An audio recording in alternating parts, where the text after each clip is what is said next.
A couple of months ago, my friend's cousin, a single mother, bought a new cell phone. After a long day of work, she came home, placed her phone on the counter, and went to watch TV. Her son came out to ask her if he could play with her new phone. She told him not to call anyone or mess with text messages, and he agreed.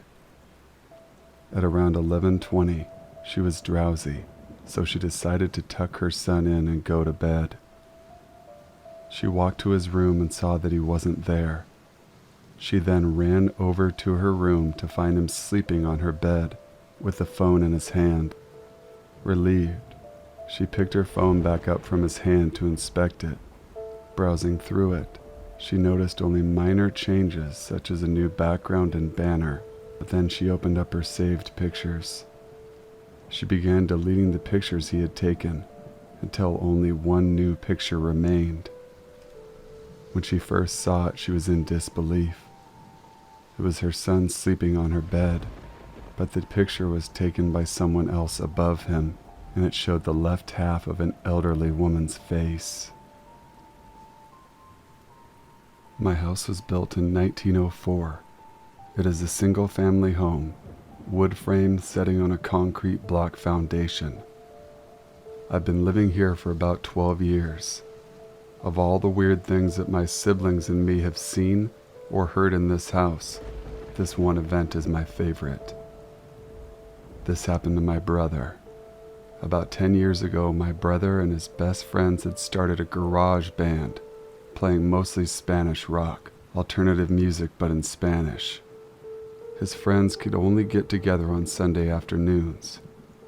They would practice into the early evening, and they would usually call it quits around 8 p.m. This was the time I usually showed up and went to bed, because I worked the graveyard shift. This happened in late fall, so the days were getting shorter. They had just finished a long session when the decision to head to someone else's house came about. My brother handed his car keys to his buddy so they could load up the equipment. Everyone had filed out of the basement, but the tricky part was that they needed to walk all the way to the back of the basement, up the stairs, through the kitchen doorway, down the hall into the living room, and out onto the front porch. Everyone was outside sitting in my brother's truck waiting for him. My brother was walking up the back stairs when he remembered that he had left his pancakes in a to-go container sitting on a speaker in the basement. He made the decision to go back. Now the basement is not clean, with full sight lines. There had been partitions made, and the boiler and main heating unit are right smack in the middle.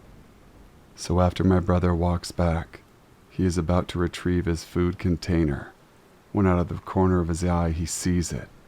There's a shadowy figure right at his peripheral vision. This feeling of dread and uneasiness washed over my brother. We had been taught that if you were in the presence of a spirit or ghost and you felt a bad vibe, to say a quick prayer or to cuss at it. My brother chose the latter. He basically just said, "Screw you. I don't have time for this shit." My brother started to walk to the back of the basement and briskly up the stairs, closing doors and turning off lights as he walked out. The last light switch is on the opposite side of the front door. Luckily, the door was open and the light from the street lamp was flooding the living room with its amber light. My brother said he felt something at his back, but at no point did he turn around. As he flicked the last light switch, the living room went dark, as did the rest of the house. As he stepped out, he pulled on the door, closing it behind him. Still holding his food container in one hand, he jogged down the few porch steps. He walked towards the front gate. Our house resides far from the main street, essentially having a large front yard, but no rear garage. As he closed the gap between himself and his friend-laden truck, he kind of smiled and thought things over in his head, mad at himself for spooking out when there was no reason. He climbed into the driver's side of his truck, put on his seatbelt and got ready to pull out of the parking spot directly in front of the house, when one of his friends asked, "Hey, wait, what about your brother? Isn't he coming with us? My brother said, "What do you mean? He went to work earlier tonight. He's already gone. Did you see his car anywhere?" The next question they asked, "So then who was walking behind you when you were leaving the house?" My older sister has a ghost that followed her around for many years. I lived with her once for about 3 months. So much weird stuff happened in that time. All my sister would say to me when I mentioned it was that her ghost didn't like me being there. Things like going to bed with everything locked up and switched off, and waking up in the morning with the back door open. Lights on and the kettle switched on. One night my sister and I were getting ready to go out, and I'd asked to borrow her liquid foundation. I used it and put it back where she kept her makeup. 10 minutes later she's asking me for it, and it was nowhere to be seen. She accused me of taking it and made me buy her a new one, refused to listen to my side of the story. About a year or so later, when she was packing to move to a new house, she found the makeup in a shoebox with some old letters. The shoebox was in a zipped-up suitcase that was underneath their bed, but probably the most scared I've ever felt one afternoon was when I was the only one in the house, which never happened as 4 of us lived there. I had arrived home from work and headed straight to the bathroom. All the bathroom doors were closed and locked. I was standing in the bathroom and started squeezing a pimple on my chin when a female voice in the hall said, "Stop picking your zits." It was loud enough and sounded real enough, and at the time I thought it was my sister. I stuck my head out into the hall. No one was there. I searched the house top to bottom, and there was no one home. I sat out on the front porch until someone else got home because I didn't want to be there alone. Something strange happened to ex-con Babe and their grandma. One night, they stayed up late watching The Walking Dead. Their grandma had never seen the show before, so she'd spent the past few nights binging late into the night. It was about 4 a.m. when the two turned off the television and the lights and called it a night. Their grandmother went into her room, and our Reddit user went to the bathroom to brush their teeth. That was when they heard 3 light knocks right behind them. Since the bathroom was connected to their grandma's room, they assumed it was her checking to see if they were in the bathroom. They answered but didn't get a response. When they left the bathroom and met their grandma in the hallway, she asked what the user wanted. Confused, the writers said that they thought she was the one knocking on the bathroom door, but Grandma had also heard 3 knocks on her door and thought it was a Reddit user. A few years ago, Reddit user Tom had just been through a rough divorce from their high school sweetheart. Their best friend had taken to distracting them by taking long road trips. One morning, they were on their way to Carlsbad, New Mexico, when they paused alongside a river dam. They were drinking cider and snacking when the pair decided to explore the dried riverbed. It was obvious that they weren't the first ones to go trekking through the riverbed. The pair could see human, canine, and feline footprints in the mud. They then recalled starting to feel an odd sensation, like they were being watched. Their friend caught the writer's attention and called them over. There was a bone in the ground, what they now believe was a spinal cord. At first they thought it was beef or pork bone of some kind. They continued looking around the riverbed when they found a strange rust-colored rock sticking out from the sand. When they got closer, they realized it was a half-buried little girl's shoe. The Reddit user stepped back and ran forward, preparing to kick the shoe. Suddenly they heard a little girl's voice shout, "No, don't, please." They looked around but didn't see anyone besides themselves and their friend. The friend asked why they stopped, and they replied, "Didn't you hear that little girl?" Both confused, They decided to shrug it off and continued on their way. Meanwhile, the feeling that someone was watching them grew stronger. A few minutes later, they spotted another bone. Now they began to get scared. The bone was clearly human.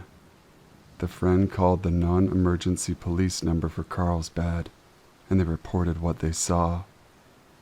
1 week later, they received a call from their friend that the Carlsbad police had called to report the bones they found were indeed human. During the investigation, the two were questioned and eventually informed that the rust-colored rock actually wasn't a rock at all, but the shell of a pickup truck that had disappeared along with the family of 3. It had been carrying a man, a woman, and their daughter. It made the Reddit user think back to the girl's shoes sticking out of the mud and the voice they heard. Could the little girl have spoken directly to them? Last year, Small Bean Bean went to a friend's house for a party. Around 1 a.m, the group decided to use a Ouija board. The Reddit user was the only one who believed in accounts of the paranormal, so she was hesitant when her friends brought out the Ouija board.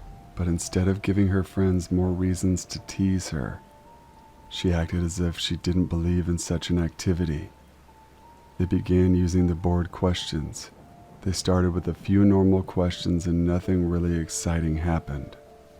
Then someone asked if the spirit wanted to hurt them, and it responded with, "Only one." The group started to get creeped out at this point, and rightfully so. When one friend asked the natural follow-up question, "Who?" the board spelled out Natasha, the Reddit user's full name. It should be noted that she doesn't care for their full name, and as everyone else called her Tasha instead.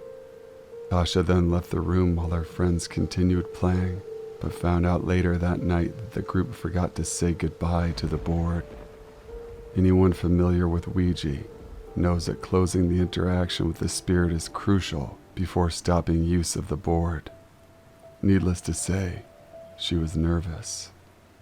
After this, Tasha has no memory of the night. She only remembers getting a migraine and nosebleeds. Her friends took videos of her acting strangely, speaking with a changed voice, and a few instances of her talking in other languages. However, that night wasn't the only time this happened. In the days following, Tasha's parents reported the same things happening. Once again, she remembered nothing but migraines and nosebleeds. About 2 weeks later, she was back to normal, or so she thought. Tasha was suddenly hospitalized for an excruciating pain in her kidney, so bad that it almost shut down her organ. The doctors tried everything but couldn't figure out what was wrong. Then, on the day she was scheduled for surgery, the pain suddenly stopped. 1 day later, Tasha was released. Since that incident, she has never felt like she was truly alone. Sometimes she feels someone grabbing her hands or neck, making it difficult to breathe. Tasha has always believed in the paranormal, but this experience made it far more real for her. My grandfather told me this story about how one time he was sitting in a chair in the front of his house when he heard his wife repeatedly calling from inside the house.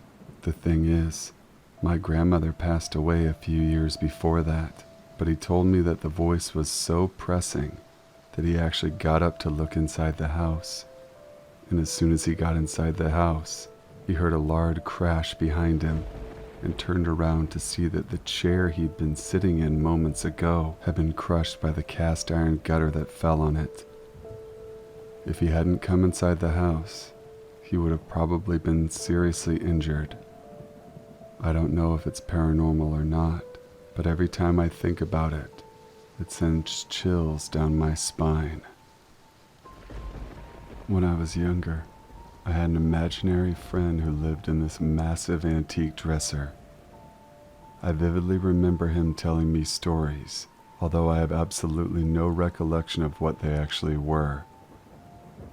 remember one day talking to my parents about it. Dad traveled quite a bit, so he wasn't up to date with what I was into, and when I started telling him about my dresser buddy, he wanted to know his name. It was something innocent like Peter, but I can still see him going white in the face as I told him. I then drew a picture of Peter for him. The very next day, my dad and my uncle took the dresser and burned it. It wasn't until a few years later when I found out my dad's little brother, my uncle, also had the same friend with the same name who lived in the same antique dresser. After a few months of the typical imaginary friend stuff, my uncle started having night terrors and couldn't sleep because of Peter. It got so bad they had to move him out of his room before he managed to get back to normal. A few years ago, my brother would get a call on his cell phone around 3 a.m. every night. He would answer and it was a hellish sounding noise, like static mixed with screams. He changed his cell number after a month of this and it stopped. Then after a week or so it began again, the exact same noise, exact same time. Finally one day he decided to back dial the call. It was an old man that had no clue what he was talking about. Still the calls persisted. If he didn't answer it would call a few more times. No messages were ever left. He decided to say screw it, ended his contract with his phone company, switched to a new one, and then got another new number. You guessed it, the screaming static calls continued after a short delay. By this time he was terrified every night. Unsure why this was happening, he back-dialed the number again and got a different person. Around this time he lost his job and his phone. The calls stopped, of course. His phone was disconnected now. One day my mom asked me to listen to this weird message she got at our home phone. It was the static screaming. We showed my brother and he was freaking out. He back-dialed the number again, and it said the number was disconnected this time. Never heard from it again after that. I was a lifeguard at a lake when I was in high school. Our town was very small and the lake is where all of the fun was had in the spring and summer. The town was in Southern California and the weather was always sweltering during the summers. The lake was large and there was always multiple guards on duty to survey and carefully watch over the enormous body of water. This event occurred the summer after I graduated from high school. I started my shift at 11 a.m. that day, and the lake was calm. No ripples in the water, seemed very stagnant to be honest. No wind, the trees that surrounded us were eerily silent. No birds chirping either that day. I made my first walk up and down the beach. At this early hour in the day, the beach was already starting to fill up, and I mean quickly. Everyone was trying to claim their spots before the heat of the day hit. I noticed something very strange off in the distance. There was a man lying in blue jeans and a large winter jacket. He was close to where the woods began near a section of beach. Although the lake was very large in size, much of the area was surrounded by small clusters of tree line. The man seemed to be positioned near two young girls building a sand castle. I used my binoculars to get a better look at things. The man seemed to be edging closer and closer to them minute by minute. I used my walkie-talkie to check in with another guard that was fairly close by. My coworker was able to have our supervisor cover his section of the beach so he could assist me.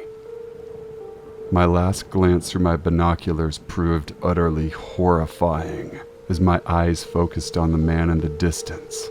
He crept up and snatched one of the little girls. I immediately blew my whistle and yelled, "Stop that man! He's trying to kidnap a child!" Multiple people looked at me in horror, My partner and I were running as fast as humanly possible to save this young girl and make sure her sister wasn't taken next. When real-life situations of shock and awe happen, people think they will always be the badass that saves the day, but in reality things play out much differently. Time slowed as I ran and saw the man scampering deeper into the brush and forest. There was a curve in the dense vegetation on the trail, and in moments he would be out of my partner and my line of sight. My lungs were burning and I felt myself slowing. I was in excellent shape at the time, but my partner caught up to me and ended up passing me. Once we had both made it around the bend in the trail, we saw nothing. Zero. No sign of either of them. I then heard two men shouting and tires screeching. We made it to a small clearing in the pines and saw a small old beat-up truck speeding away. The girl had her hands pressed against the back of the window, crying and wailing. The truck had no license plate, so all we could get was the make and model of the vehicle. The lake had zero reception, so we had to run back the way we came and towards the main parking lot to try and get reception to phone 911.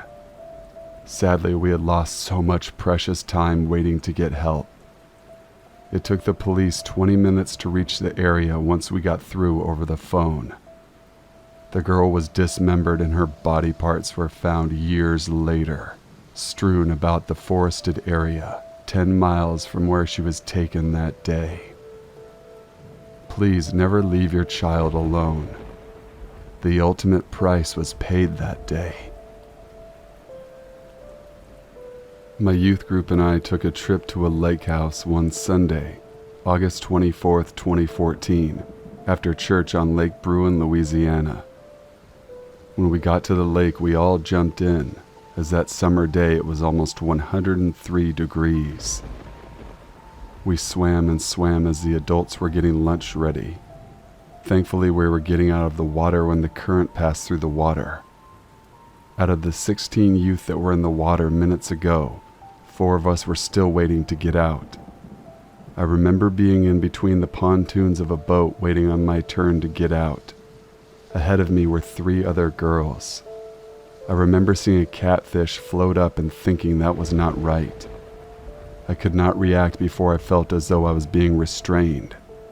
I could not move and I could not speak. I just felt as though I was floating. I think I lost consciousness, because the next thing I remember was being on the dock looking at 2 of the girls that had been in the water. Neither of them had pulses and neither of them was breathing. One of the chaperones was a retired nurse and she began CPR. Our youth pastor followed suit with the other girl. I remember the ambulances coming and taking the girls. One was a 13-year-old girl who had been airlifted to Jackson, Mississippi.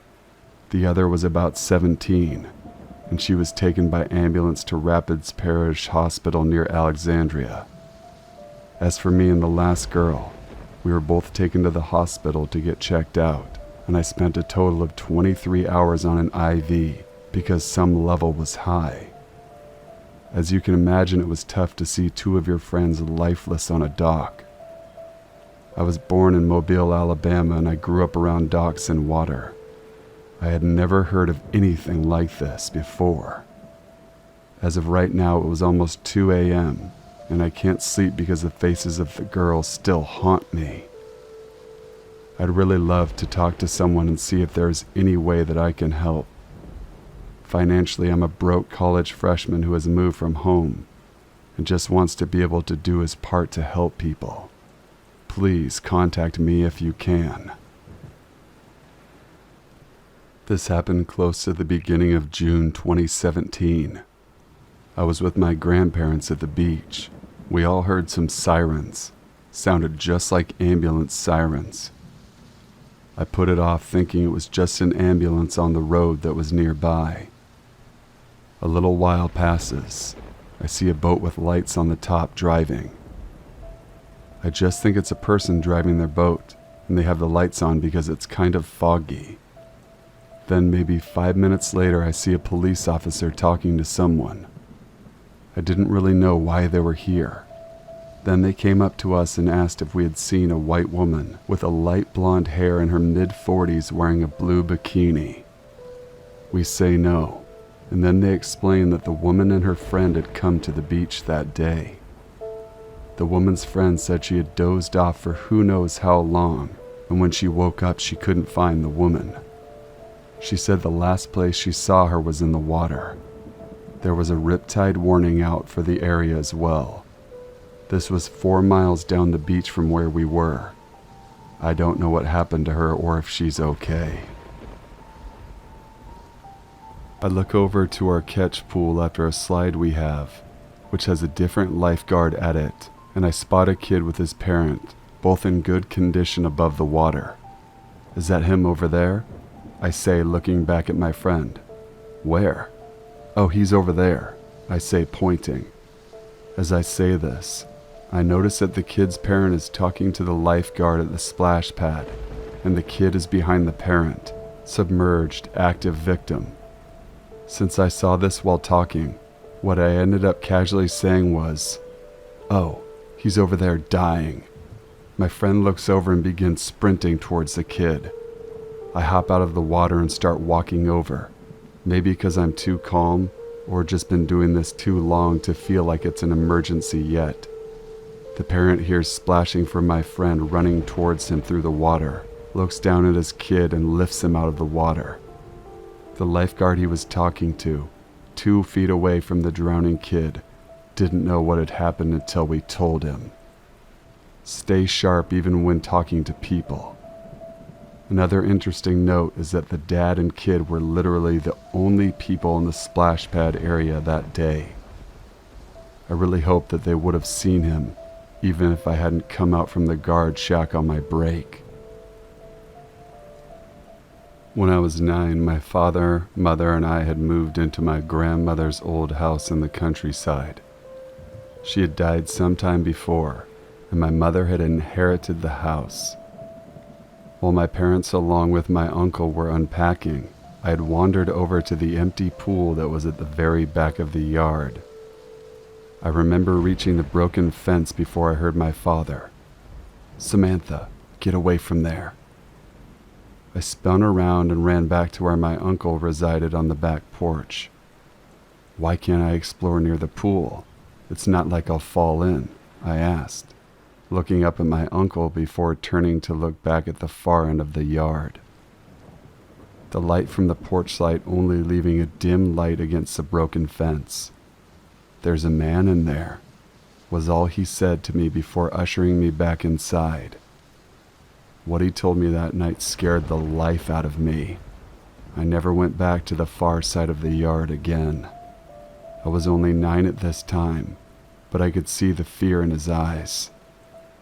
I never found out why he was so scared until many years later. My bedroom window overlooked the backyard, so every time I passed my window, I saw the dark pit that was a pool. One night I took a chance and looked out the window, looking at the pool and the broken fence. I squinted, being too dark to see anything, so I grabbed my torch and opened the window, shining it on the pool. I'll never forget what I saw that day. There was blood, starting at the broken fence, and a trail leading up to the shed that was just beside the porch. I screamed and dropped my torch, slamming the window shut and throwing myself on the bed. My parents came running in, Dad with a baseball bat and my mom holding a magazine of sorts, demanding what happened. "There's blood going to the fence from the pool," I cried, getting up and grabbing my father's arm and pulling him to the window, picking up my torch and shining it where I had been before, the same blood trail being lit up under the bright light of the torch. My father promised he would go investigate in the morning. When I woke up the next day, my father had told me that he went and looked at the blood trail, and judging from the size of the trail and where it led to, he told me it was probably an animal that hurt itself on the broken fence. and reminded me what my uncle had told me, to not go near the fence on the far side of the yard. That was the first of many strange things happening in that yard. A week or so after the blood trail, I woke up to find that there was a bird impaled on a spike on top of the fence. My father wasn't home, but as I ventured outside to see where my mother was, I saw her pushing the dead animal off the spike before sweeping it into the empty pool with her broom. "Mom," I called out. Her head snapped around to look at me, her body language showing she was angered by being watched. "Samantha, get inside," she snapped at me. Knowing that if I didn't listen to her I would be in trouble, I ran back inside. She didn't follow until a good 20 minutes later, and I didn't dare ask what she was doing near the pool.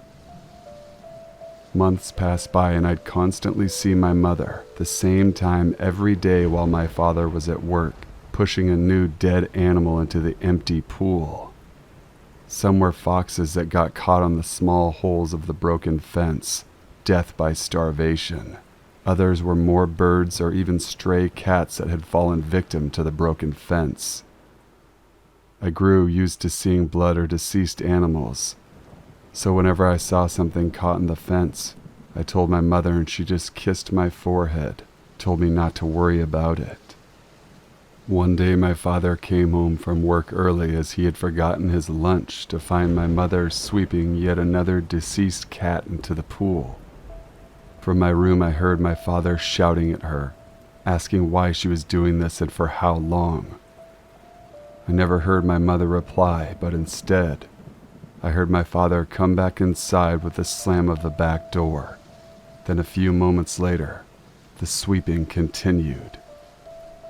I'm 19 now. My parents got divorced quite a while ago for many reasons. My father had moved out to live in a town over, around an hour or so from my mother's house. I saw him quite often and I spoke to him every night on the phone. My mother's health had deteriorated over the years. She had rheumatoid arthritis, causing it hard for her to move around without help. You see, after my father left my mother and I, she stopped sweeping dead things into the pool, as her joints became weak as she refused to see a doctor or accept treatment. She would just sit on the back porch and stare off into the distance, only coming inside to make meals, and when it became dark. One night my uncle had taken my mother away for the weekend to see a doctor, and I was left all alone in the house. I was on Skype with my boyfriend who lived in the city when I heard a large creaking sound coming from my window.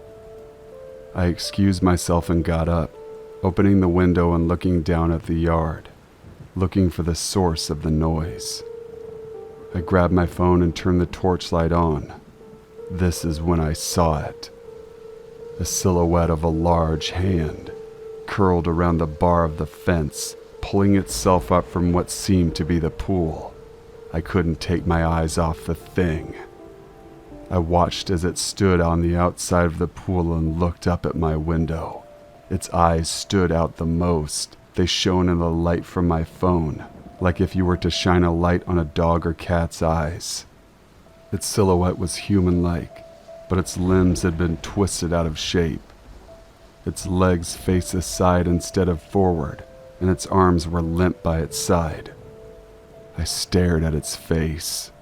I wish I hadn't. His face was mangled and bloody like it had been attacked. Its mouth was set in a wide grin. I heard my boyfriend asking what was wrong, and as the creature started running towards the house, I remembered my uncle's words from a decade ago. There's a man in there. A little context. I'm a 19-year-old female and moved back into my mother's house late last year. I have a neighbor, a 50 to 60-year-old male, who I have caught watching me almost every day for the past few months. The way our houses are laid out is a little confusing. My backyard ends on the side of his house and yard, so the back of my house is pointed to the side of his. My room's window faces the back on ground level, so I have a direct view of his side property. What he will do is stand outside when he smokes, and the whole time his body will be facing my direction. When I first started noticing it, I shrugged it off as him looking at the sky or mountains behind my house. But after a while I noticed he didn't try to look in any other direction when I was in my room. Soon it was just about every day I could count on seeing him outside looking into my window and yard. I was getting sick of it. I started by hiding when I would see him, then shutting the blinds on him and opening them up after he left. The man knew I had noticed him. He would scurry away behind the corner of his house when I protested. At this point he knows I've seen him multiple times and I don't like him. Now, yesterday was different. I had taken the screen out of my window so the cats could come in and out as they please. My younger brother was in the back working on our garden, and I was leaning out the window chatting with him. I looked up and saw the guy, half hidden behind his house, facing right towards me. My annoyance and anger had reached a breaking point. I yelled at him across both properties to stop staring, and he scurried away behind his little corner. My brother and I continued our conversation as it seemed he had gotten the hint. I was wrong. I kept an eye out for him in that corner. I saw him again, this time just the top of his head and eyes as he concealed his body behind his house and leaned as far as he could. My blood ran cold. This guy, who I don't even know and is 3 times my age, is so desperate just to look at me that he can't stop even after being yelled at. I yelled again and he hid again, not saying a single word. I was trying to wrap up the conversation between me and my brother so I could shut my window and hide. Once again I see him, just his head and eyes, staring. I screamed this time and then slammed my window. I wasn't planning on making this post until I saw him doing it again. My window was shut and he ran off before I could yell again. I felt sick to my stomach. The man won't get the hint. I don't know what to do. I like keeping my blinds open during the day, since I have a cacti in my room that needs light. Not to mention the lights in my room don't work, so I have to use sunlight anyway. I shouldn't have to change my routine because of a creep, but I don't think I can report him to the police because he's staying on his property, and I don't know if I can legally record him if he is in his own yard. I want to knock on his door and tell his wife, but my mom advised me against it. I don't think me giving him a stern talk will do anything other than fuel whatever fantasies he has. Could be dangerous too. This situation is starting to affect my mental health. I'll wake up in the middle of the night convinced someone is right outside looking at me. I can't even change my clothes in my own room anymore because I feel like he's already caught a peek. I don't think ignoring him is an option I can continue. Is there even a way I can help my situation? Update. Oh my God, I'm shaking. He was outside shirtless smoking a cigarette. He could tell I saw him. He scurried away and then came back again. I grabbed my camera on Snapchat. I just screamed at him and threatened to call the cops, and he argued back. I think I got the recording, but my phone is so old and laggy that I can't tell if it's saved. I called my mom and I told her I was calling the cops. She told me she would come back home and talk to me about it before we do. She was very brief. I think I'm going to head to a friend's house until my mom gets home, so I won't be able to respond to comments very well. Wish me luck. This happened to a group of my friends and I on a camping expedition for an award program. It was the second day, and we were coming to the end of our 6-hour walk. We were walking across a small country road. The nearest house was pretty far behind us, and way out of earshot. At the end of the country road was a bridleway that ran perpendicular, probably about 2 miles from a nearby village. As we were approaching the bridleway, an unmarked white van came up the road, and instead of stopping, he pulled up right in front of us. The width of the van was about that of the country road, so he couldn't get past. He rolled down his window and started asking us questions. It wasn't uncommon for the locals to ask us questions or give us words of encouragement, but this guy just didn't sit right with me. Being an all-female group, and not to mention all of us were incredibly exhausted, this was a concern of mine. I brushed it off since it didn't seem to worry anyone else. I figured I had just watched too many true crime documentaries. He asked us what we were doing, as many people had, and we explained the award program we were on. His questions began relatively normal and small talkish, but they began to get more specific. "So, you're camping out tonight then?" We replied and said that we were, ready for him to drive off and we could continue on our route. "Where's your campsite?" This sent shivers down my spine. This may have not been anything sinister, but that was none of his business. I feigned ignorance, as if I didn't know where the campsite was, and gestured vaguely in the opposite direction of the site. Again, I was just expecting him to shrug this off and go about his day, but no. "Surely you must know where your campsite is." This is when one of my friends blurted out the name of the campsite. I froze for a second, but luckily he didn't hear this. He began to ask us questions like, "Is it near X? Is it that way? What does it look like?" This was far too specific for my liking, so I maintained I had no idea. Eventually he began to drive away, looking strangely disappointed, without saying anything. We waited until he was a ways down the road before we continued walking, a little shaken. We made it back to the campsite and reported it to the counselor. I didn't get any sleep that night. Maybe I was overreacting, but I dread to think what could have happened. I've held off on sharing this story for a few years now because of how bad it frightened me.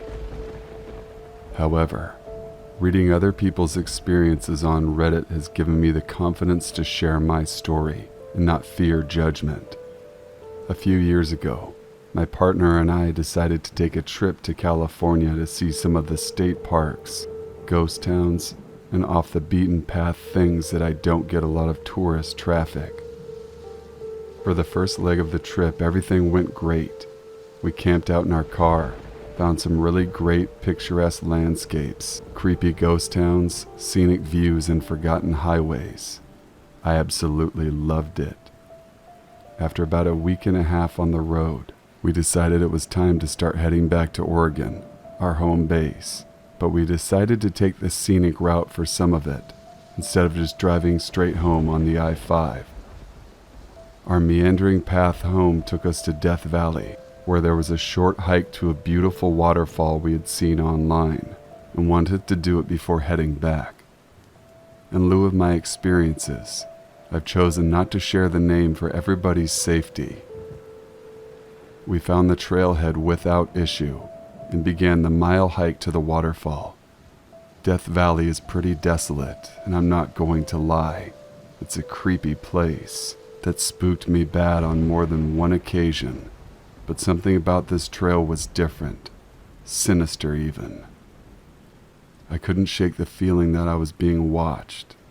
I couldn't hear anybody around us, and I didn't see anything out of the ordinary. There were no cars at the trailhead when we got there, so I figured we were alone, but I didn't feel that way. The feeling persisted until we reached the end of the mile hike and saw the waterfall. We sat for a moment, took a few pictures, and started hiking back towards the car. I still felt like something was wrong.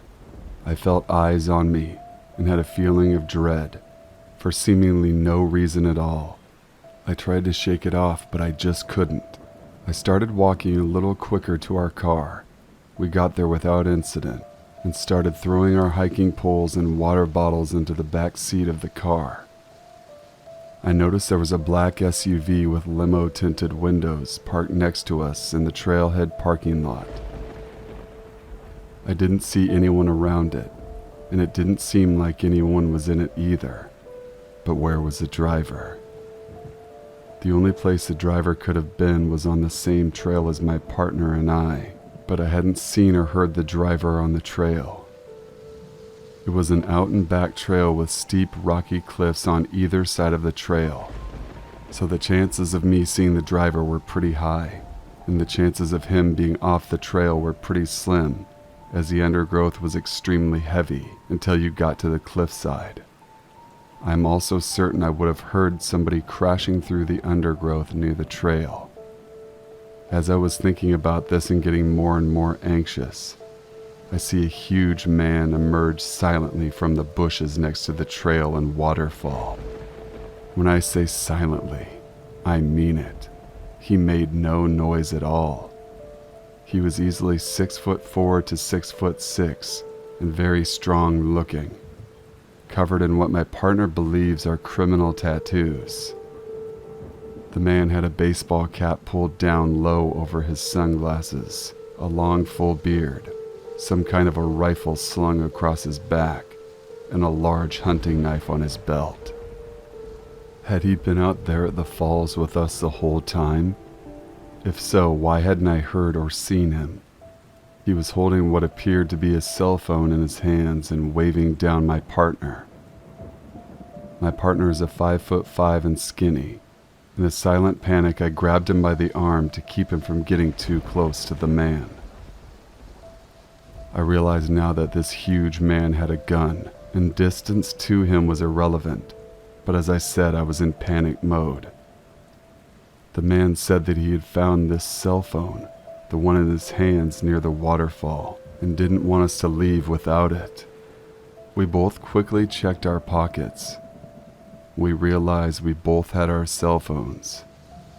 We both assumed at the same time that this was some sort of a setup for a robbery, or something far more sinister. We jumped into the car, fired her up, and drove up the dirt road as quick as we could. The man just stared at us through the rear window as we drove off. It terrifies me to think that he was out there with us the whole time we were hiking, and we didn't hear him, see him, or even know he was there. How many other times has something like this happened to me? I never would have known the man was out there with us had he not chosen to make his presence known. I'm not going to lie. It really made me think twice about hiking alone in the woods or in an isolated and desolate areas. I also find myself wondering what would have happened had we chosen to engage with him. Were there more people with him? What would have happened to us? I'm not going to lie. I've had nightmares about this man in several instances since this happened. I'm truly glad I trusted my gut. Thank you for reading. I've always gotten those "you have won a free hotel trip" or card extended warranty phone calls, but this one was out of the norm. I've gotten into the habit of answering scam calls and trolling the administrators you can talk to. I'd start singing a song or something until they hung up the phone. I would play noises, but recently I got an odd phone call. I was scrolling on my phone as usual till I got a call from New Zealand. I answered it as usual, and it talked about stores and food places near me. I didn't think it was odd because every store has at least 2 other locations.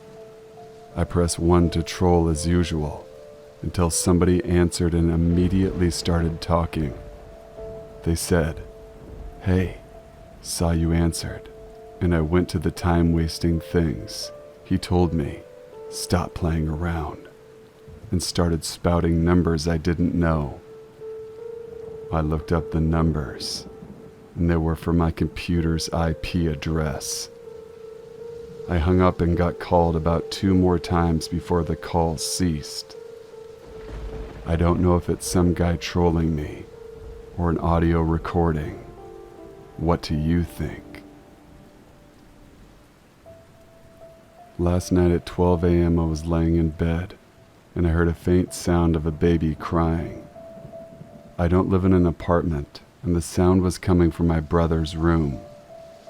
I checked to see if both of them were okay, and one was missing. There was a storm that night, so I thought my brother was startled and went to sleep with my parents. I checked to make sure, and sure enough, he was sound asleep in the bed, even though he was just crying 20 seconds ago.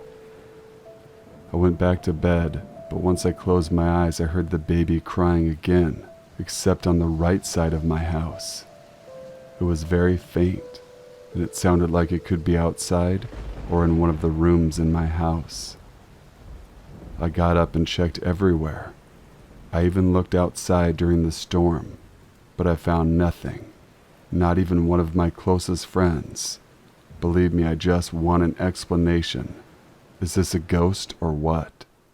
Is there some psychology behind it? I'm begging someone to help me. Hi, my name is Lindsay. I'm a 19-year-old female living in Pennsylvania with my parents and 2 sisters. We live in a rural area, and there isn't much that goes on out here. I listen to your stories every morning at work and always wished I had a scary story of my own to share. Well, tonight I got my scary story. To preface the story a bit, me and my older sister have only been hiking one time before this experience, so we are by no means pros. We do, however, always bring some items for safety such as pocket knives, flashlights, and a medical kit. For this story, I will not use my sister's name for the sake of their anonymity. My older sister will be called Mary, and my younger sister will be referred to as Felicia. So, today's Felicia's birthday, and she's never been hiking before. We figured we would bring her on a little hiking trip to take advantage of the beautiful weather. The area we hiked at Pryor is part of the state game lands. Hikers are permitted on the mountain trails during the off-season of hunting. However, not many folks know about this spot, because there are no signs or anything until you walk the mile or so into the woods. By then you reach a small parking lot of sorts, which is always empty. There are 2 main trails that are marked with the occasional blue dot on a nearby tree. If not for these spray paint dots to mark the path, you might not even know it's a trail, because of how little use these paths see. Probably not the best first hiking spot for a couple of newbies like us, I know, but it's super close to us and makes for a quiet hike with lots of scenery. So, we decided to once again hike that trail, because we were somewhat familiar with it. We were decently excited and ready to have a nice relaxing hike through the mountain, and hopefully get some cool pictures. We started walking from our house all the way to the bottom of the mountain, where we would begin our hike. On our way there, we were telling F about the trail and how beautiful it was. M then expresses concern that there could be animals of all sorts nearby, because the area isn't normally frequented by many humans. I figured there would be animals, of course. It is the woods after all, but I never imagined anything like what I'm about to describe in this story. After walking for about 15 minutes, we reach the parking lot. M leads the way with me in the middle, and Felicia following closely behind. The first couple of steps onto the trail require you to walk up a small but steep hill. Mary crested the hill before Felicia and me, and as she did, we heard a loud rustling noise off to our left. I naturally chalked the noise up to some birds, or maybe a squirrel messing around in a tree, But then Mary suddenly stopped in her tracks, causing F and I also to pause briefly.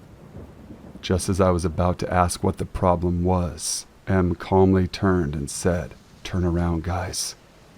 I and F just looked at her confused, not understanding what she meant. I just started asking why, and she said probably the scariest thing I've ever heard. "There's something over there. Run!" Now, that sentence was a lot scarier for me and Felicia, because we know Mary very well, and she doesn't scare easily. So, to hear the clear panic in her voice as she ordered us to run away from something that neither Felicia nor I saw was terrifying. Em and Felicia immediately started sprinting back down the small hill as I was still standing in my place. I quickly looked behind me, but I saw nothing. I did hear something though. I was still very confused because I hadn't seen anything, and Mary never said what she saw. I ran over to Mary and Felicia, who were waiting for me just before the entrance to the parking lot. I think part of the reason I hesitated to run right away was that I thought Mary might be exaggerating a little. I should have known by the look on her face that she was not messing around. I had a miniature hatchet multi-tool and a pocket knife on my belt, and you better believe I had them at the ready. I had no idea what I was expecting, but I knew whatever might run out of the woods behind us was going to get a face full of stainless steel. When I reached my sister's, I asked Mary what exactly we were running from. She just told us to keep moving as she constantly looked back at the trail we had just come from. She even told us to jog just in case it was following us. We did. After maybe jogging a quarter of a mile or so, Mary finally told us what we were running from. She said she looked in the direction of the noise we had all heard, and what she saw was a gray figure, hunched over about 10 feet off the trail. She described it as being at least the height of Felicia, who was around 5'6". She said it looked to be bipedal, but she didn't stick around long enough to take in every detail about the figure. However, she did note that it looked as if it was shuffling towards us. I believe that's what made her get us out of there so fast. She must have feared that we were being chased. Now, I never have believed in monsters or cryptids or anything, but Mary said she honestly had no idea what the thing was. We don't have any type of animals in Pennsylvania that matches that description, at least as far as I know. I know the black bears stand on their hind legs sometimes, but they're not gray, and it didn't sound big enough to be a bear. The only other thing it might have been was a human.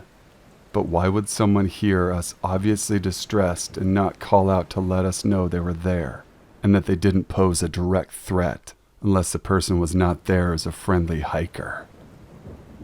Possibly a person living on the mountains, maybe someone doing drugs and was afraid they would get busted. I don't know. That seems to be the only logical explanation, but I'm not fully convinced it was a person. I don't believe in Bigfoot or anything, but who knows? By the time we were almost home, Mary told us that she used to go to the bus stop with 2 of the neighbor kids years ago. She said they would always talk about a mystery animal that they would see walking around in the woods near their house, which is very close to the state game lands. At first, she didn't believe them because she had never seen such a thing, but one time when the neighbor kid's grandmother was with them at the bus stop, Mary asked about this mystery animal. The grandmother is and has always been a religious person. Didn't seem to be the type of person to believe in something like her grandkids had explained, but to Mary's surprise, the grandmother said she had also witnessed the mystery animal lurking around. What's more, our house is just across the lawn from where our neighbors claim to spot this unknown creature. I'm not sure if these 2 experiences are related. Besides, that was years ago. But could the figure M encountered in the woods tonight be the mystery animal? Maybe it was a human or an animal. Who knows for sure? But what I do know is, I don't think we'll be hiking on the state game lands anytime soon. One day, my best friend and I were taking a shortcut to her house. It goes past a few houses and through a small area of woods, crossing a 2-foot wide creek. This particular day, I was wearing one of those jackets that had earbuds as the strings, a must-have item as a 5th grader in 2010. As we were passing one of the houses, a couple large dogs come running from it, jumping on us and obviously just wanting to play. The owner of the house comes out, and I noticed right away that he was acting really fidgety and nervous, saying stuff about the dogs like, "Oh, it's okay, they're nice, don't worry." We made small talk with him about the dogs for a few minutes, turned around to leave. About a minute or so later, we arrived at the small creek, when I noticed that one of the rubber earbuds that was on my jacket was gone, and I insisted on going back to look for it. The guy came back out again and offered to help us. He asked what the material was made of, and I said it was made of rubber. We made small talk again. I think about the jacket and how cool it was. Anyway, he said he was going to be right back with his metal detector. He walked away towards his shed, and I said to my friend, "Why does he need a metal detector? The earbud is made of rubber." Next thing you know, he's coming back with, I shit you not, a rifle, and he's literally running towards us. When I'm telling you we ran, we ran. When we got back to safety past the creek and near her house, I was telling her we needed to call 911. She insisted that we do not do that because her parents would be mad at her. I explained to her with urgency why it's important we called the police, but she refused and I couldn't force her. I didn't call because I didn't want to do it alone, plus it would have been my first time calling them. I can't remember when or if I told my parents that night what happened, but when I told them, they gaslit me, said I was crazy overreacting, and that I really didn't see that. I still think about this damn near every day and it haunts me. The second time was, again in 5th grade, after the first story, but I'm not sure how long after. The friend from the previous story lived near a cemetery, about a 5-mile walk from her house. It was a large cemetery and we liked to walk around a lot. Plus behind the cemetery was a shortcut through the woods to a big park, which was coincidentally right next to our school. This day we were also with another good friend of ours. We were just walking around the cemetery this day when all of a sudden a blue truck pulls up next to us in the row next to where we were walking, about 10 feet or so away. I could see 2 guys were in it, literally just staring at us, and I again got that weird feeling that I had gotten with the previous guy. This is hard to explain, but right before the shortcut in the woods is a fence with a cutout that leads to a field of grass, and a hill next to it that leads into the neighborhood of where my other friend lived. The hill was really a bunch of dead grass, weeds, sticks, cattails, etc.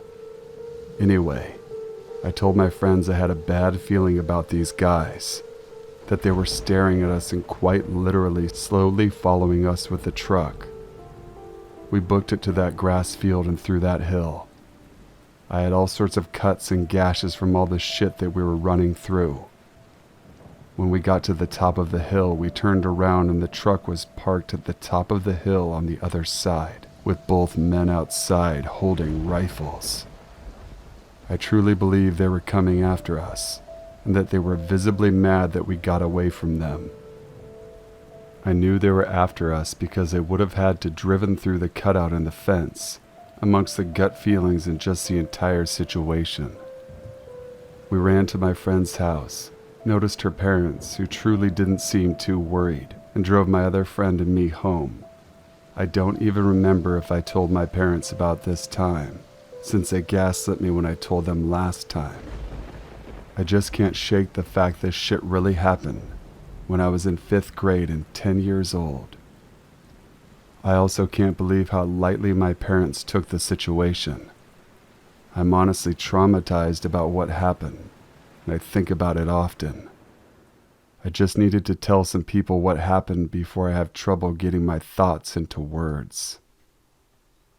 When I was about 8 years old, there was this pasture not too far from my house where a lot of neighborhood kids would go and play.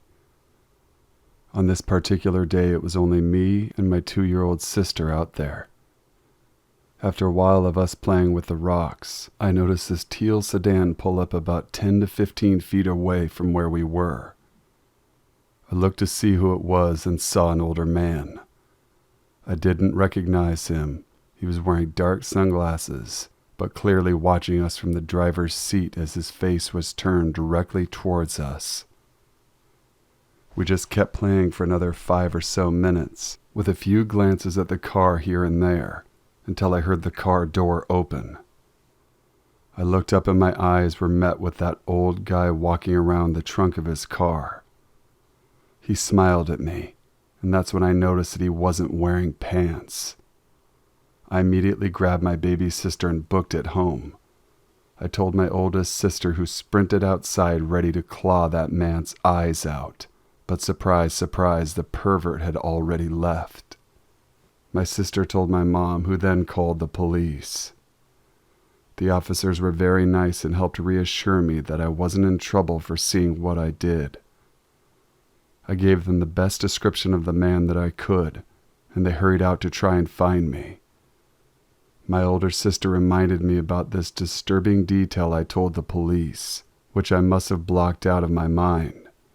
Apparently, I told them that the man was leaned back in the driver's seat for a little bit, and I saw him shaking, which made every adult in the room shudder. I don't believe they ended up catching the guy, or if they did, I didn't hear about it. I was 20, living alone on a ground floor of an apartment building. My living room window faced a small parking lot for the building, which wasn't gated. I'd stay up late, watching TV or playing games almost every night.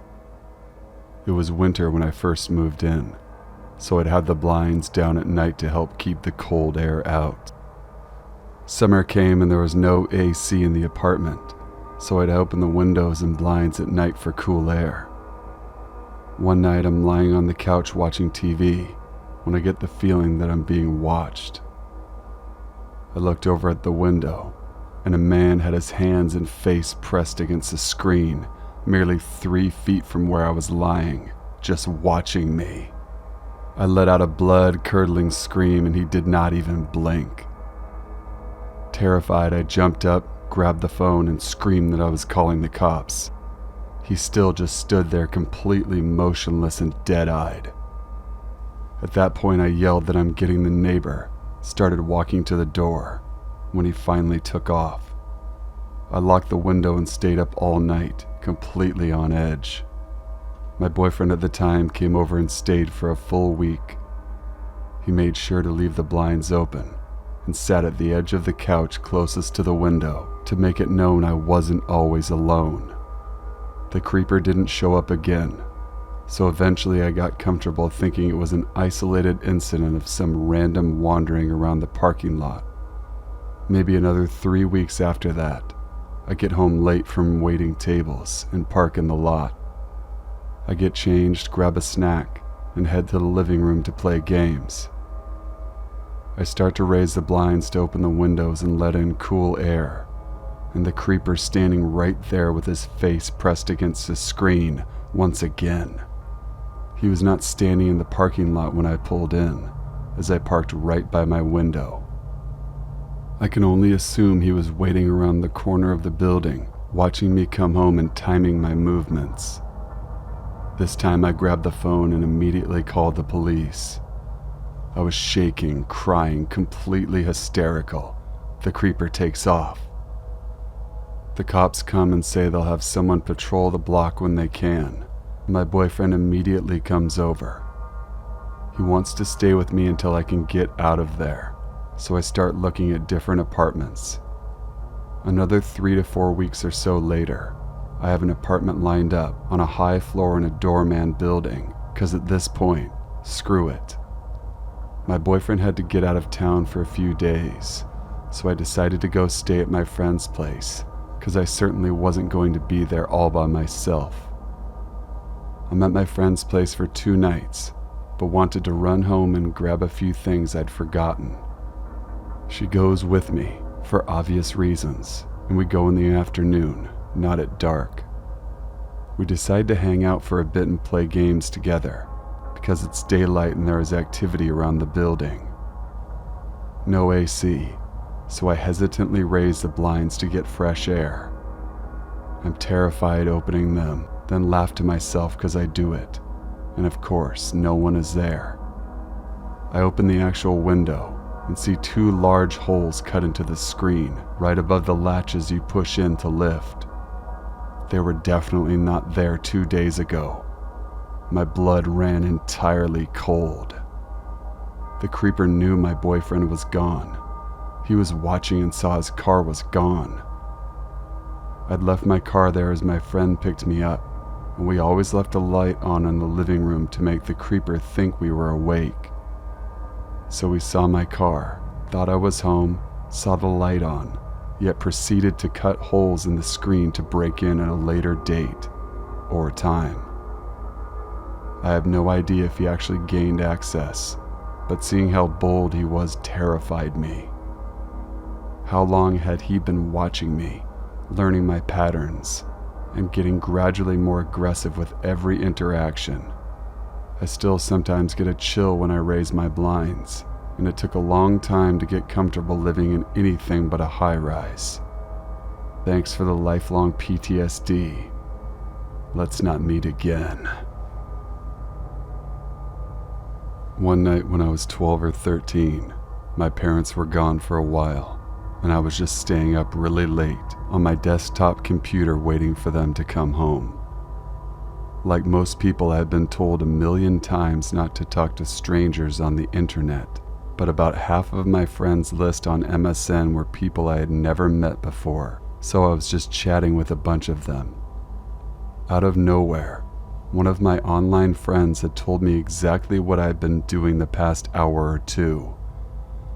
Ergo, what I was eating, drinking, playing with when I had gotten up last. Things I didn't mention in the chat. I instantly got a horrible feeling in the pit of my stomach. My desktop was set up in front of a big window, so as far as I knew, this person I had been talking to, that was supposed to live in a different country than me, had found my address and been watching me through the window. Turns out he had somehow hacked into my webcam and had been frequently watching me through it whenever he wanted. It's been 10 years and I still have all the cameras on my devices covered in duct tape. I was about 8, and I was taking the trash outside after the sun went down, when a hand reached from the side of our back deck and grabbed my leg, trying to yank me. I screamed very loud, and whoever it was left, and I ran inside. I was a kid around 10 years old, and I was babysitting my 7-year-old sister. We grew up near an insane asylum, and every now and then we'd get an escapee in our yard. They'd walk off the grounds and head through the woods toward the nearest town. They'd get about a mile to our place and realize walking 40 miles to that town was not happening, so they would ask to use the phone to call and get picked up by the hospital. This happened every now and then, but this was the first time it happened when I was home without my parents. The woman who arrived in our driveway wanted me to call the hospital to pick her up, but she also asked me if I had some matches, presumably to light a cigarette. I ushered my sister into the house and locked the door as I called. The woman was kind of half screaming, half moaning. "Matches! I need matches!"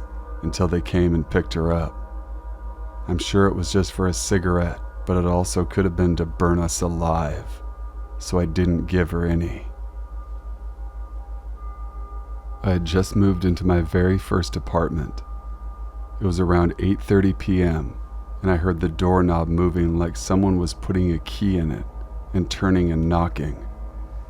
At first I got really excited that my then boyfriend was home, but then I realized it was only 8:30 and he wasn't due home from work until 10:30. I looked out the kitchen window, or anyone's car I had known parked outside. That's when I panicked.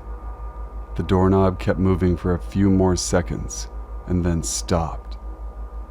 A few minutes later, they had some piece of metal they were sticking between the door trying to open it.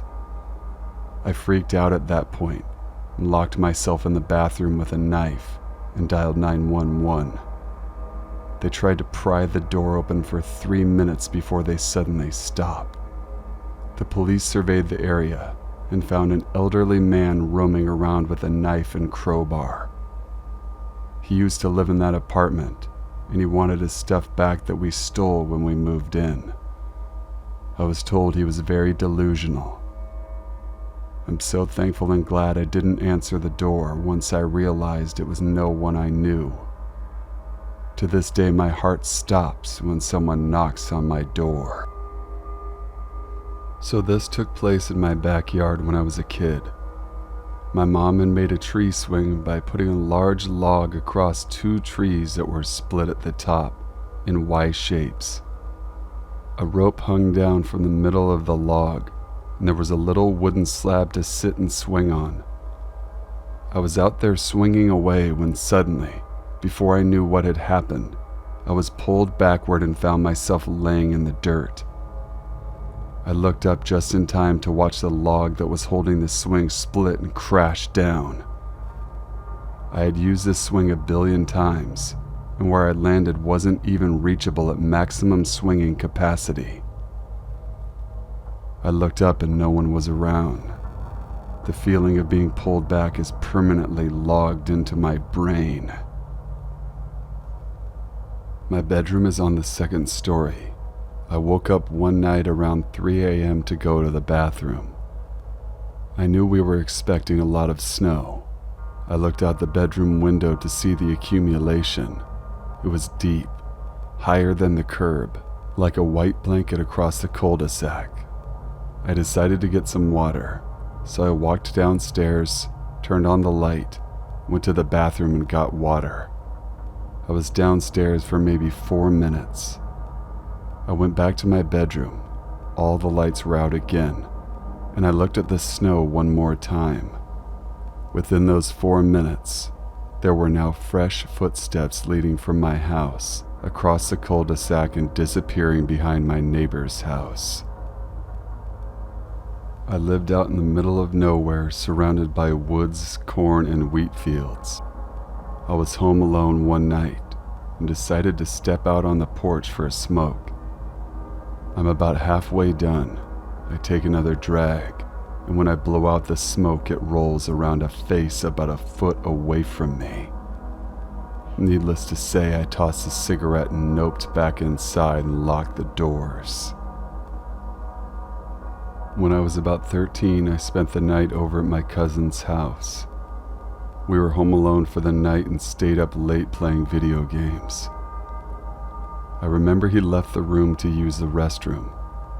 I must have been playing something good, because I was sitting on the edge of the bed up close to the TV. As I played by myself, I felt my cousins come back in the room from behind me, and he laid back down on the bed. It gave me a little bounce as if he jumped on.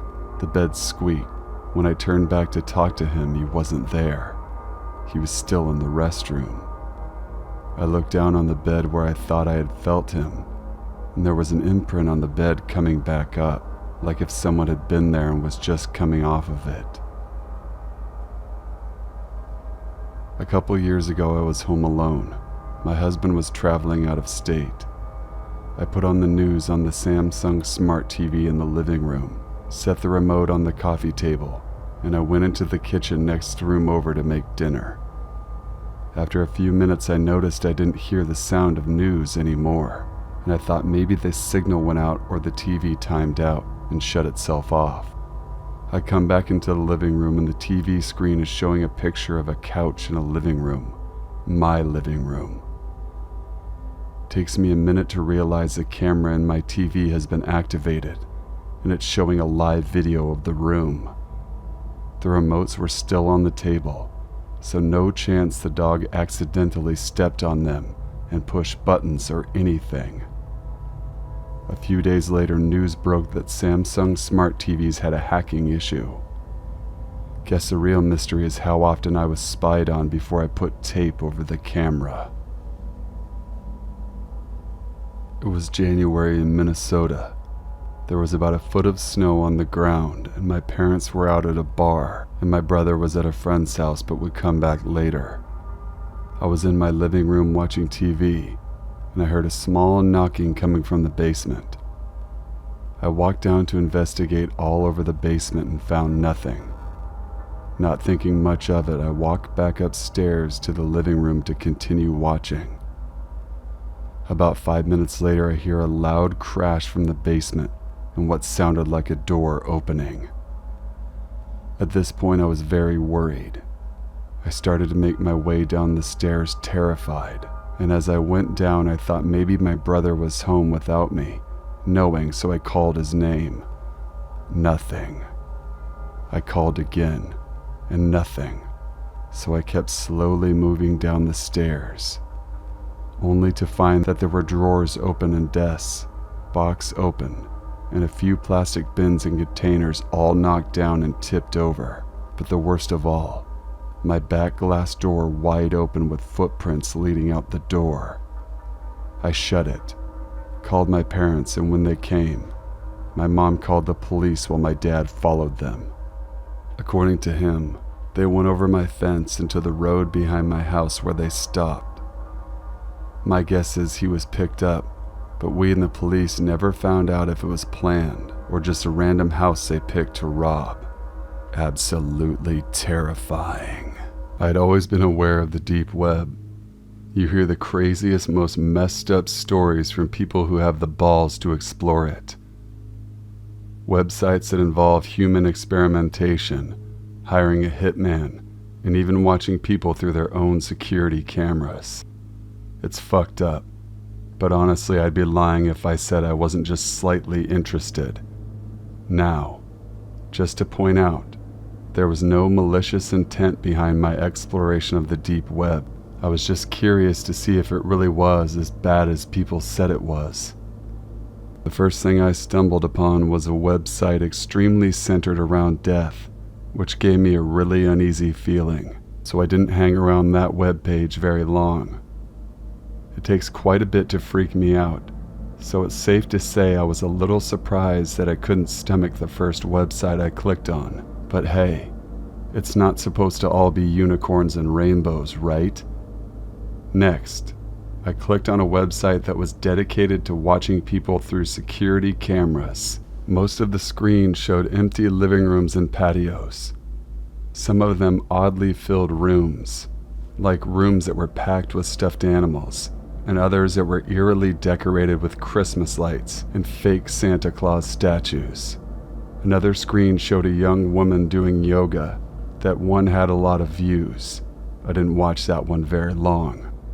Something inside me just felt ill and wrong. Like what I was doing was sickening. I shook my head, blinking away any more curiosity before I hovered my mouse over the tiny X to close the window. Right before I pressed the mouse, I saw a blue link under a black screen that said, "Proceed with caution." I bit down on my back teeth, yelling internally to leave the page. Don't click the link. It's not worth it. It could be murder. Would that make me an accomplice? What if it was someone skinning an animal or something like that? But then again, what if it wasn't? I don't know what the hell propelled me to move my mouse away from the window, hovering it over the link instead, but that's where I ended up. My curiosity always got the best of me, and no matter how twisted my stomach felt or how strong the feeling of dread was that lingered right over my head, I had to know. I really just had to know what the link led to, or I would go crazy until I finally figured it out. So I pressed my mouse down and watched the link turn purple, felt my mouth go dry, and watched as the screen slowly loaded.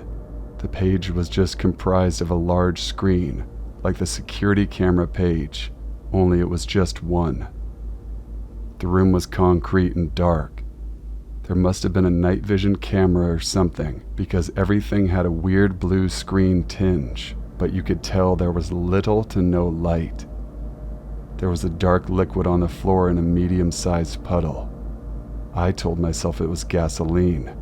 Don't ask me why. Movement in the far right of the screen caught my attention, and I immediately perked in my desk chair, inching my face closer to the screen of my laptop. It looked like an arm, like someone's forearm. They were standing there, not really moving, but subtly swaying, just enough to not look completely still. "Hey," I said, before shaking my head and slapping my mouth shut. Stupid. Then the person walked. They walked over towards the left of the screen. I felt my stomach knot up, felt my throat tingle and tighten, bile rising in the back of my throat. I knew my mouth was open, gaping, and my eyes were wide, face screwed up in an expression of pure disgust. It was a young woman. She looked like she couldn't be older than 25 or so. Long, dark, and dirty hair was in tangles, like she'd been pulling at it. Her leg was dragging, her other skinny leg doing most of the work as she limped weakly. Her head was down, looking at the floor, and the sound of her dragging her foot across the concrete echoed in the silent room. I didn't think it could get any worse. I was so wrong. Suddenly, the woman raised her head, and it looked like it weighed a ton on her tiny body. I hadn't noticed it before, only able to barely make out her side profile, but now it was clear as day.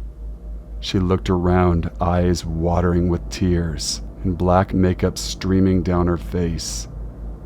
Small strands of bloody thread were intertwined in her lips, messily tied, locking them together. Dark blood stained her chin, probably from where she tried desperately to open her mouth, to scream, before realizing she couldn't. Her dainty fingers were stained as well, the same color as a puddle on the concrete. My whole body felt weak. My stomach was sick. I tried to tell myself it was fake, that it was all a big hoax. My eyes scanned to the bottom left of the screen.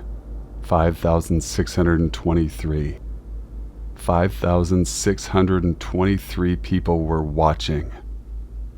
Unable to fight it any longer, I ran straight into the bathroom, puking my insides into the toilet bowl. Everything inside of me felt disgusting, wrong, twisted.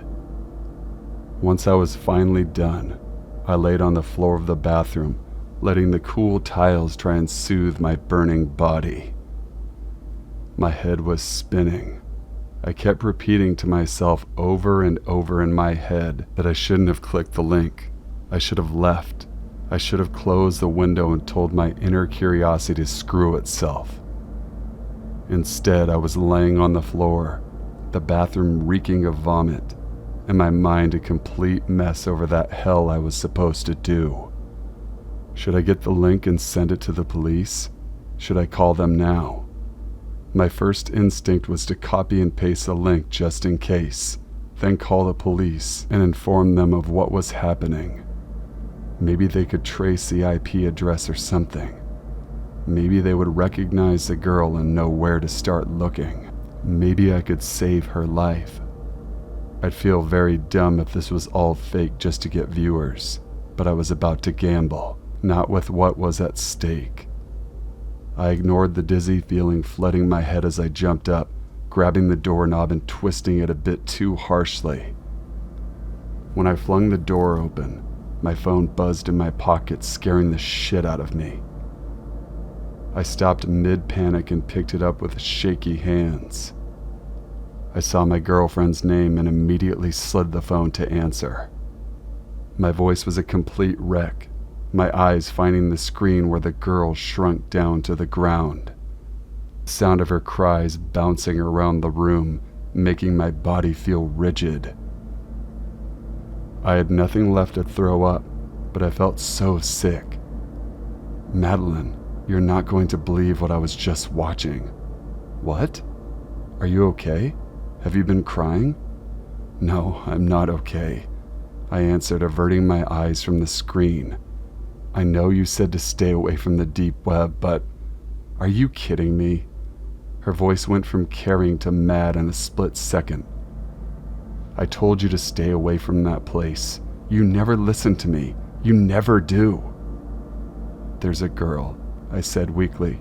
She's trapped in some basement or something. Her mouth is like sewn shut. There's blood all over her face and hands. There's blood all over her face and hands. I don't know what to do, Madeline. The woman's cries get louder, more desperate but muffled. I'm so sorry.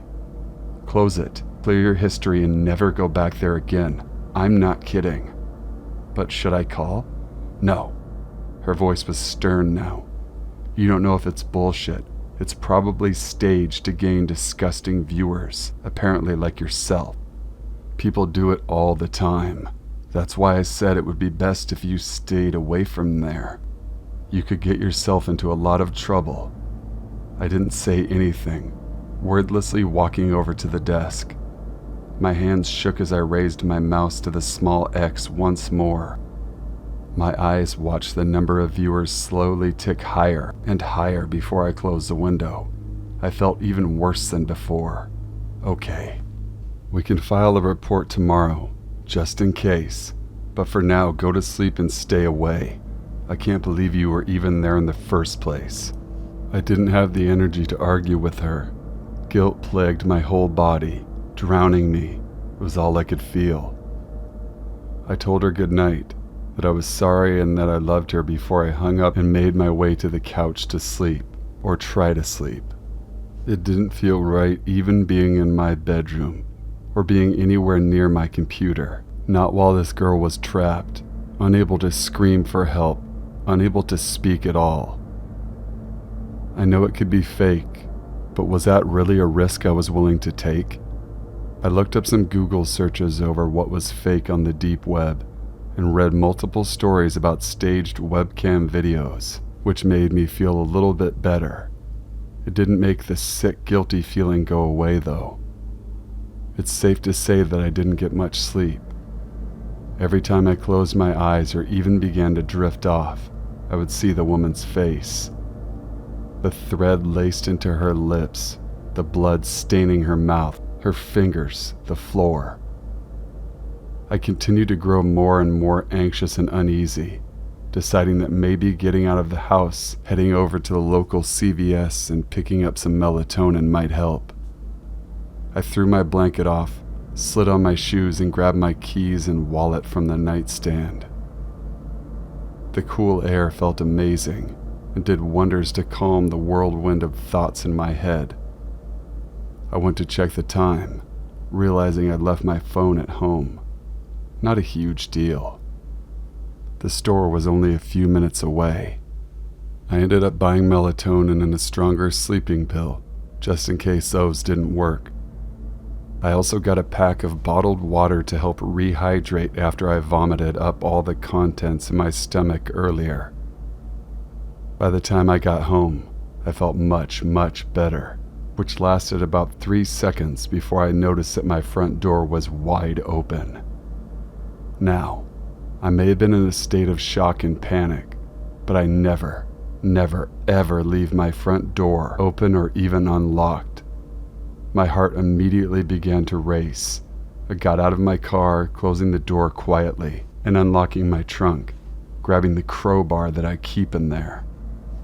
Who's there? I yelled into my house, waiting for any noise.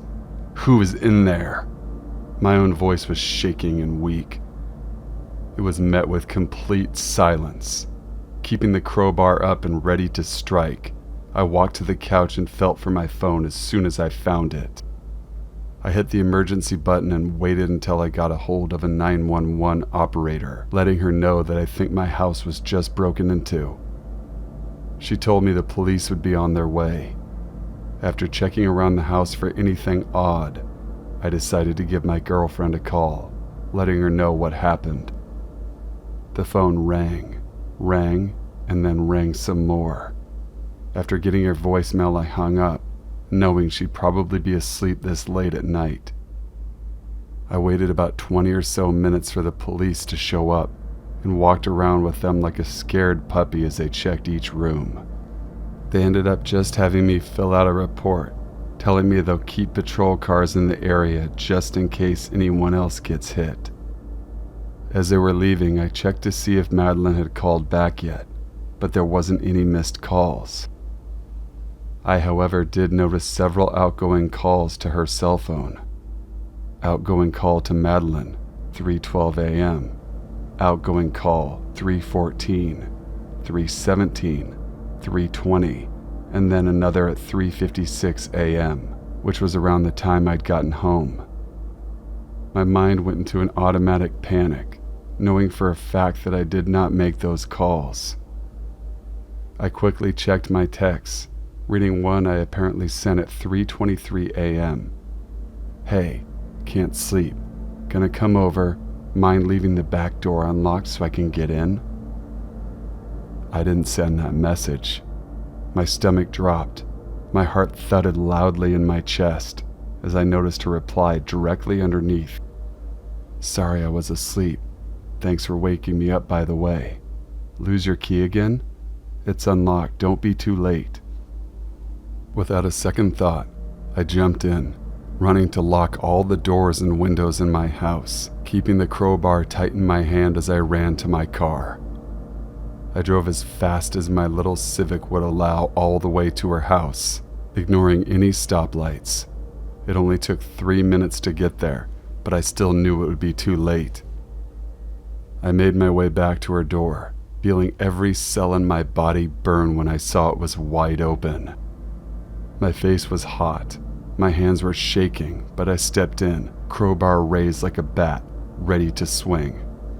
I tried to keep my emotions at bay as I looked around her dark house. Madeline? I called out. Are you okay? Nothing. Silence. Madeline? A small scream came from her bedroom just up the stairs. My legs jerked to a run as I flew up the stairs, slamming her door open. I looked at her empty bed, her empty room. Confused, I heard the scream again. Only this time I heard what was coming through her computer monitor. I felt numb as I looked at the screen, noticing the same website I saw earlier, only instead of one woman, I saw two. The first was lying on the floor, not moving, in that puddle of dark liquid. I recognized the second girl, just as I had recognized her voice. My heart shattered as I saw her face, streaked in blood. The same threading was sewn into her eyelids, locking them shut. Her scream hit my bones, surrounded my body. It was all I could hear. Her face was twisted in pure terror. I cried pathetically as her voice began to go out, continuing to grow weaker and raspier. I locked my jaw, picking up my cell and dialing 911 for the second time.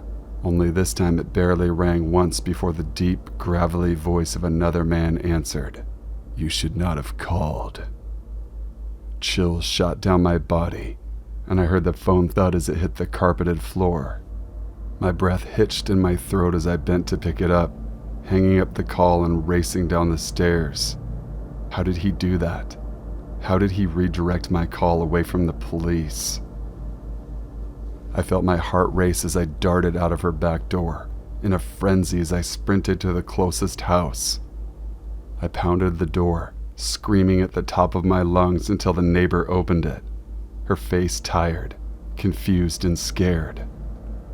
She let me in, and I explained through frantic tears what happened. I'm typing this on my phone as we both try to get a hold of the cops, but neither of our calls are going through, and neither is her landline. I think someone is messing with our cellular signal, and they may have cut her line, but we're going to keep trying. I'm scared for me, I'm scared for my girlfriend, and I'm scared for my neighbor. I don't know what's going to happen to me. If you don't hear from me again, please take this advice and this experience to heart. Stay away from the deep web. For fuck's sake, please, please stay away from the deep web. If you would like to have your story featured on an upcoming video, please send it to the email in the description box below. And if you haven't already subscribed to the channel, please do so now for future scary story videos. Until we meet again, stay sinful.